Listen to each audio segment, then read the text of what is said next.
ಬಂಟ್ವಾಳ ತಾಲೂಕಿನ ನಾವೂರು ಗ್ರಾಮದ ಅಗ್ರಹಾರ ಬೀದಿ ಎಂಬಲ್ಲಿ ಜನವಸತಿಗೆ ಅತ್ಯಂತ ಸಮೀಪದಲ್ಲೇ ಸಿಮೆಂಟ್ ಮಿಶ್ರಣ ಘಟಕ ಕಾರ್ಯಾಚರಿಸ್ತಾ ಇದ್ದು ಇದರಿಂದ ಸಮಸ್ಯೆಗಳು ಆಗ್ತಾ ಇರುವುದಾಗಿ ಸ್ಥಳೀಯ ನಿವಾಸಿಗಳು ದಕ್ಷಿಣ ಕನ್ನಡ ಜಿಲ್ಲಾಧಿಕಾರಿಗೆ ಮನವಿಯನ್ನು ಸಲ್ಲಿಸಿದ್ದಾರೆ.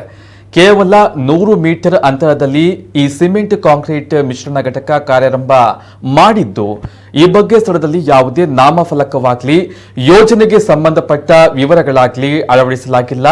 ಜನವಸತಿಗೆ ಅತ್ಯಂತ ಸಮೀಪದಲ್ಲಿಯೇ ಇಂತಹ ಮಾಲಿನ್ಯಕಾರಕ ಘಟಕದ ಸ್ಥಾಪನೆಗೆ ಅನುಮತಿ ನೀಡುವ ಮುನ್ನ ಮಾಲಿನ್ಯ ನಿಯಂತ್ರಣ ಮಂಡಳಿಯ ಅಧಿಕಾರಿಗಳು ಸ್ಥಳ ಪರಿಶೀಲನೆ ನಡೆಸಿರುವುದು ಘಟಕದ ಬಳಿಯೇ ವಾಸವಾಗಿರುವಂತಹ ಇಲ್ಲಿನ ನಿವಾಸಿಗಳ ಗಮನಕ್ಕೆ ಬಂದಿಲ್ಲ ಎಂದು ಮನವಿಯಲ್ಲಿ ತಿಳಿಸಲಾಗಿದೆ.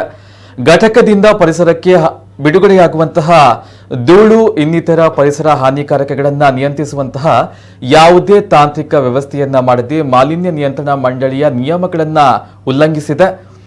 ಘಟಕ ಕಾರ್ಯಾರಂಭ ಮಾಡಿದ್ದ ನಂತರದಿಂದ ಪರಿಸರಕ್ಕೆ ಹೊರಬಿಡುವ ವಿಪರೀತ ಧೂಳಿನಿಂದ ಸ್ಥಳೀಯ ನಿವಾಸಿಗಳಿಗೆ ತೀವ್ರ ತೊಂದರೆಯಾಗಿದ್ದು ಸಿಮೆಂಟ್ ಜಲ್ಲಿ ಮರಳುಗಳ ಧೂಳಿನ ಸೂಕ್ಷ್ಮ ಕಣಗಳು ಪರಿಸರಕ್ಕೆ ಯಾವುದೇ ಸುರಕ್ಷಾ ಕ್ರಮವನ್ನು ಅನುಸರಿಸದೆ ಬಿಡ್ತಾ ಇರುವುದರಿಂದ ಸ್ಥಳೀಯ ನಿವಾಸಿಗಳಿಗೆ ಅಲರ್ಜಿ, ಶ್ವಾಸಕೋಶದ ಸೋಂಕು ಮೊದಲಾದ ಆರೋಗ್ಯದ ಸಮಸ್ಯೆಗಳು ಕಾಣಿಸಿಕೊಳ್ಳಲು ಆರಂಭಿಸಿವೆ.